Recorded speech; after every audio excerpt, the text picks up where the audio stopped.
തന്നെയാണ് ഇത്തരം ഇത്തരം ചെറ്റ പരിപാടികൾ ചെയ്തുകൊണ്ട് മുന്നിലേക്ക് വരുന്നത്. തന്തയില്ലാത്തവന്മാരൊന്ന് ഉറപ്പിച്ചു വിളിക്കാം.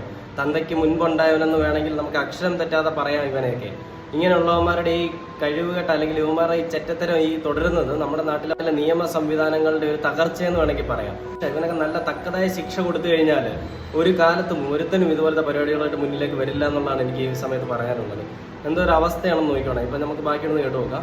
ഒരുപാട് അവളെ ബുദ്ധിമുട്ടിച്ചിട്ടുണ്ട്. ആത്മഹത്യയിൽ പ്രഭിന്റെ കുടുംബത്തിനെതിരെയും അന്വേഷണം നടക്കുന്നുണ്ട്. പ്രഭിന്റെ അമ്മയെയും സഹോദരിയെയും ഭർത്താവിനെയും കേന്ദ്രീകരിച്ചാണ് നിലവിൽ അന്വേഷണം പുരോഗമിക്കുന്നത്. തെളിവുകൾ ലഭിച്ചാൽ പ്രഭിന്റെ കുടുംബത്തെ പ്രതിയേർക്കുമെന്ന് പോലീസ് അറിയിച്ചു. തെളിവുകളൊന്നും വേണ്ട ആവശ്യമൊന്നുമില്ല. ഇവന്റെ കുടുംബം എല്ലാം ഒരേ കൂട്ടത്തിൽ തന്നെ പെടുത്താം. ഇത്രയും ക്രൂരത മോൻ ചെയ്യുന്നുണ്ടെന്ന് അവരുടെ വീട്ടുകാർ അറിഞ്ഞു കാണത്തില്ല. അവരുടെ വീട്ടിൽ തന്നെ ആയിരിക്കുമല്ലോ ഇവരുണ്ടായിരുന്നത്. അവർക്ക് അറിയായിരിക്കുമല്ലോ അവരുടെ മോന്റെ ഈ ഉള്ളിലത്തെ ഈ കാട്ടാള സ്വഭാവം. അവന് മറ്റുള്ള കാര്യങ്ങൾക്കെല്ലാം സ്ത്രീയെ വേണമായിരുന്നു. അവന്റെ കാര്യങ്ങൾ ഷെയർ ചെയ്യാൻ, അവൻ എല്ലാ കാര്യങ്ങളും പറയാനും അവന് വേണമായിരുന്നു. പക്ഷേ ഈ ക്രൂരതയും ആ സമയത്ത് തന്നെയാണ്